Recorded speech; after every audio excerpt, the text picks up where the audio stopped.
Excuse me. So this is a dryer here, right? I had a question. My dryer is like taking forever to dry my clothes. It's like 2 or 3 cycles. It's getting hot. The clothes are still damp. Could like the lint and fuzzy stuff in there be causing that, or Absolutely, it can be. So without cleaning out the lint, you're going to be blocking the airflow.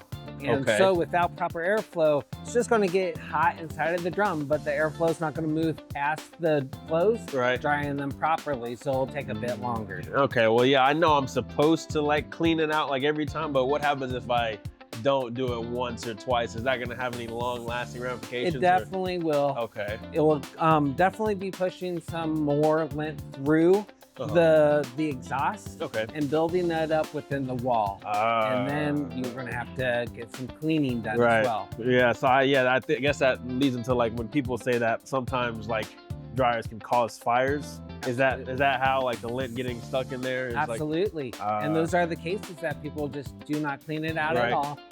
Improper airflow, and then the buildup within there, all the heat gets trapped, and then causes the fire within. Okay. So does that have to do with that big silver tube that's connected to the dryer? Yes, sir. So that's where the screen catches the lint. Is that what the tube's for? Or? So the tube is for to exhaust all the air, the hot air that passed through the clothes already.